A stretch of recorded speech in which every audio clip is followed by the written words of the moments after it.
Whether they're colored or clear, glass bottles and jars are green. No trees die to make this eco-friendly packaging. Glass is made of natural ingredients that are abundant. You can recycle glass endlessly, and making it uses less energy than producing metal or plastic.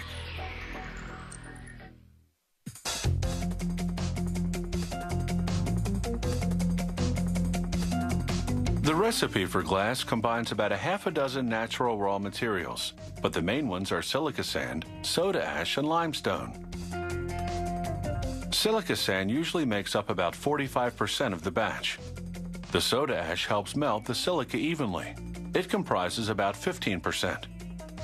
A limestone content of about 10% makes the finished glass more durable. They combine these ingredients with recycled glass called cullet.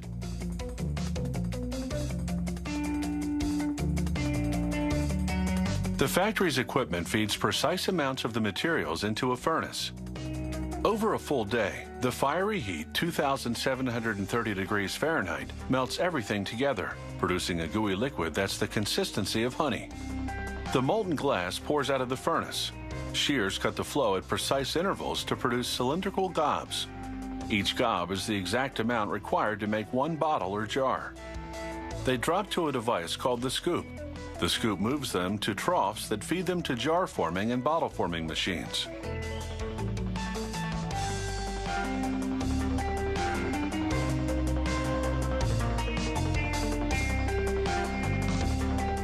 A gob of molten glass goes into a preliminary mold. In a matter of seconds, it comes out as what's called a parison, a miniature version of the final bottle. Each parison then moves into a blow mold, the cavity of which is the shape of the final bottle. The equipment blows the compressed air into the parison, stretching the glass outward toward the wall of the mold cavity. This process creates the final bottle shape and hollows out the inside. These are amber-colored beer bottles. The color is produced by adding small amounts of iron, sulfur, and carbon to the glass mix.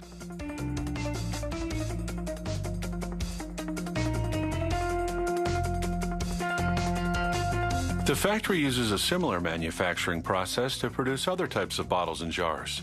In this run, the company is making 375 milliliter wine bottles out of clear glass. This run is producing 375 milliliter liquor bottles also out of clear glass. But this mold has a special feature, a recessed insignia on one of the walls, which produces a raised insignia on the front of the bottle.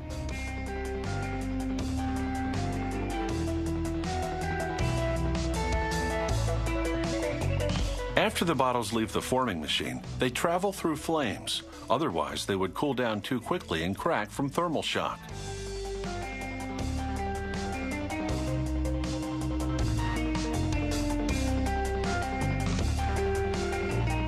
A loader now gently pushes the bottles into what's called an annealing leer. The bottles cool at a controlled rate as they move through the leer.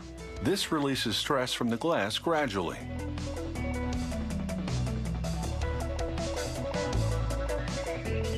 As the bottles exit the annealing leer, a sprayer coats their exteriors with lubricant. This enables them to move smoothly through the rest of the inspection and packaging line. The bottles now line up in single file to head into the automatic inspection station. As the machine spins each bottle, cameras and probes check for imperfections such as cracks or bubbles.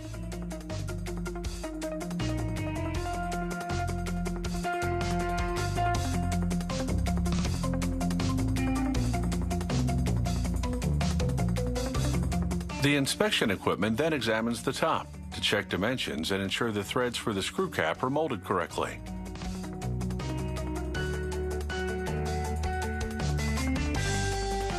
Before shipping, a worker does a final visual inspection. The proportion of cullet in glass can be as high as 90%.